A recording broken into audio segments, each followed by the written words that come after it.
Owelo nu jolo, aoyaka. Owelo nu joki, aoyaka. Owelo nu jolo, aoyaka. Owelo nu joki, aoyaka.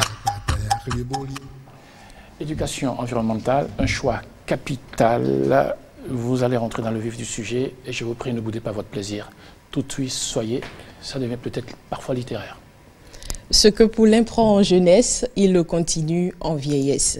Ce qu'on apprend au berceau dure jusqu'au tombeau. L'intelligence rend le lait beau, l'ignorance le beau sot. Dans la chronique Planète Terre, l'environnement nous est cher. Je fais de vous alors mes pères pour préserver notre terre, l'héritage à nous laissé par nos pères, car l'ignorance environnementale rend notre terre pâle. Pour cette œuvre, il nous faudra de l'éducation. Ce n'est pas juste de l'instruction. La recette n'est pas magique, mais plutôt pédagogique. Nous connaîtrons quelques balbutiements, mais nous nous inspirerons d'exemples puissants et grands. L'Allemagne, pour ce pas, nous reçoit. Le projet est digne de foi. Il mêle enseignement de bon aloi et activité plein d'émoi. L'éducation environnementale est un choix fondamental et capital. Elle évite à notre terre le précipice et à la cime du bonheur nous hisse. Aujourd'hui, à la découverte d'une association hors pair qui permet aux enfants de mieux comprendre le climat, de savoir comment est-ce qu'on peut protéger notre environnement pour une terre plus prospère, une terre qui permette aux générations futures de bien se porter. Allez, on y va pour la découverte.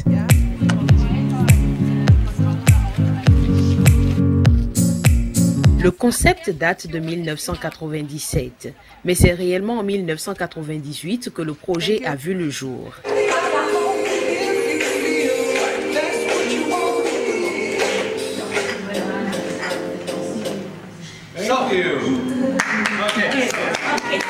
Aujourd'hui, notre groupe de journalistes fait la visite, mais l'espace est aussi dédié aux enfants. De façon ludique, on leur enseigne tout en mode pratique. Qu'est-ce qu'un puits de carbone? Un puits de carbone est un dispositif qui permet d'améliorer la qualité de l'air. Il s'agit d'une colonne remplie d'eau où les microalgues purifient l'air grâce au principe de la photosynthèse. Les puits de carbone peuvent être installés en ville, dans des espaces où l'air est pollué. Les puits de carbone reproduisent les mécanismes naturels des forêts et des océans, c'est-à-dire la captation du CO2 par photosynthèse.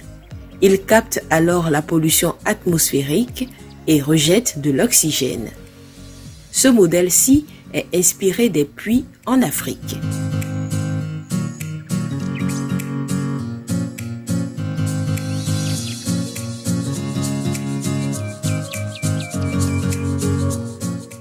Cet appareil est destiné à produire de l'énergie en faisant du sport. Il suffit de le connecter, puis de pédaler aussi longtemps qu'on peut. En brûlant ses calories, on fournit une énergie qui peut recharger son téléphone, par exemple.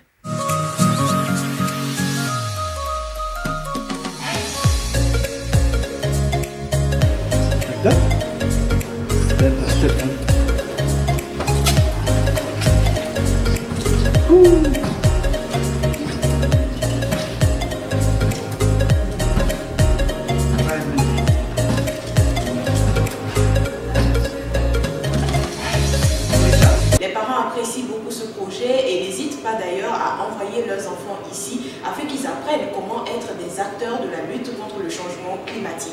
L'association reçoit par jour 4 à 5 groupes de scolaires qui viennent comprendre comment mieux utiliser les énergies et d'ailleurs contribuer à l'utilisation des énergies renouvelables. Des anniversaires sont également organisés ici. Ainsi, les enfants sont comme dans des classes, ils deviennent de petits scientifiques et ils savent et ils trouvent très intéressant de travailler pour protéger la planète.